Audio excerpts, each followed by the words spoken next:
tough was this in facing the film?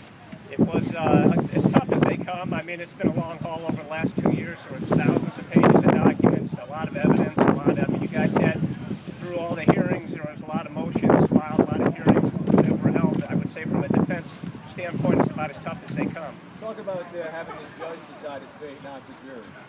Well, I can't really say much to that other than you guys were all in the courtroom today, and our client waived his right to have the jury determine a sentence and wanted the judge to decide. And as I said, I think it came out just fine from our standpoint. Is this a small victory that he is not going to be put to death, that it's life without parole, or I'm going to let my co-counsel John O'Gara speak to that.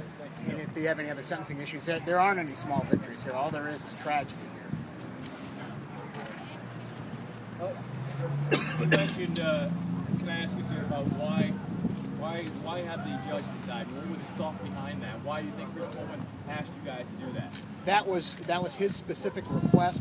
He didn't want to put his family through having to testify here on a very emotional day. Didn't want to put the jury through anymore.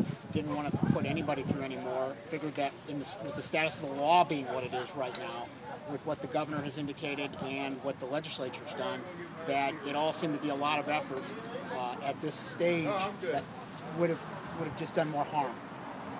in your opinion on how tough this case was, how the evidence overwhelming, how would you describe the evidence against your client in a case like this? Because we see it from the outside. What do you think? Well, I mean, you saw it from the inside. You saw it from a courtroom. So I think you know what the evidence was. You know the efforts that we took to represent and do the best job. Do you believe this man is a man in prison, Mr. Coleman? I don't ever know how to answer those kinds of questions. I know this, that today's sentence for life imprisonment without the possibility of parole ends a very sad chapter in this whole mess. How do you hope your closing and the judge's final decision and his elaboration will live on? I've probably waited 24 years to give that type of a closing argument, really, regarding the death penalty. I hope that we don't have it again in Illinois. I wouldn't. Neither result would surprise me. If it got reenacted or if it stayed away, I hope that it stays away.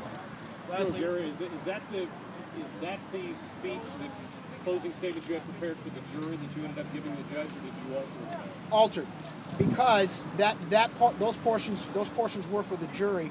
However, there were specifics to Chris and him, and what we've spent years now doing is building his life story that he didn't want us to tell today because he didn't want to put everybody through that. So it's a partial, it's only in part what I eventually wanted to hope to tell that jury.